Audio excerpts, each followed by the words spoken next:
Elle l'a quitté parce qu'il était pauvre. Puis, elle l'a trahi. Des années plus tard, elle a voulu revenir. Le soleil se couchait sur la ville lorsque Daniel termina sa journée de travail sur un chantier.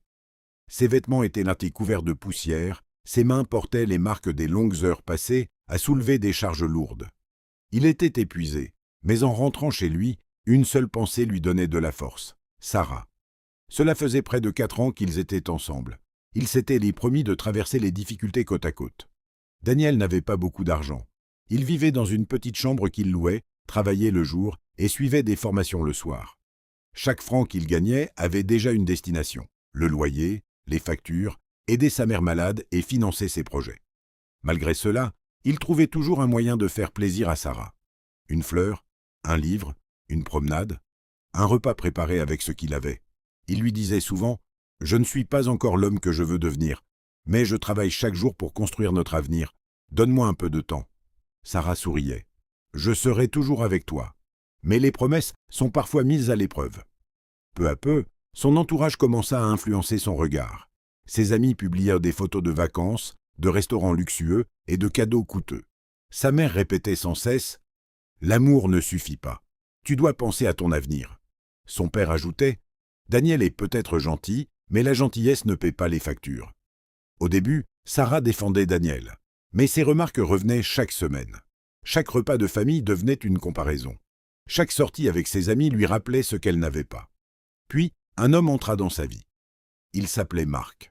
Il avait une belle voiture, une entreprise qui semblait prospère et une grande confiance en lui. Il couvrait Sarah de compliments.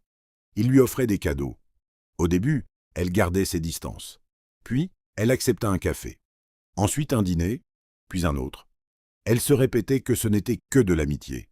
Mais elle savait qu'elle cachait ses rencontres à Daniel. Un soir, Daniel l'appela. « Tu veux qu'on dîne ensemble ? J'ai enfin reçu une réponse positive pour une formation importante. » Sarah répondit rapidement. « Désolé, je suis fatiguée. On se voit demain. » En réalité, elle était au restaurant avec Marc. Quelques semaines plus tard, Daniel remarqua qu'elle changeait. Elle répondait moins aux messages.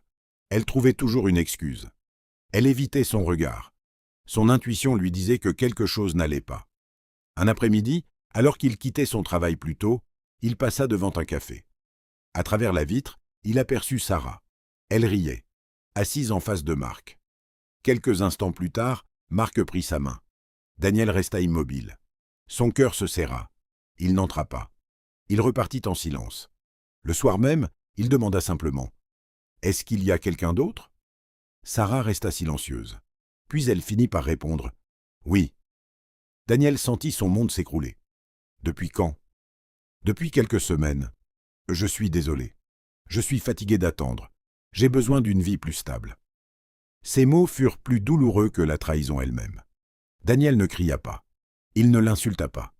Il dit seulement « J'espérais que tu croirais en moi avant de croire en ce que je possédais. » Puis il partit. Cette nuit-là, il pleura comme jamais auparavant. Pendant plusieurs mois, il sombra dans le découragement.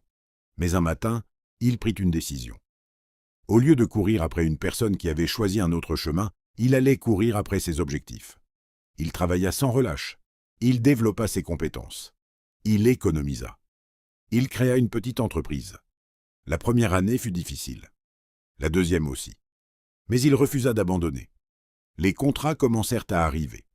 L'entreprise grandit, il embaucha des employés. Quelques années plus tard, Daniel était devenu un entrepreneur respecté. Il acheta une maison. Il offrit à sa mère une vie plus confortable. Il retrouvait enfin une forme de sérénité.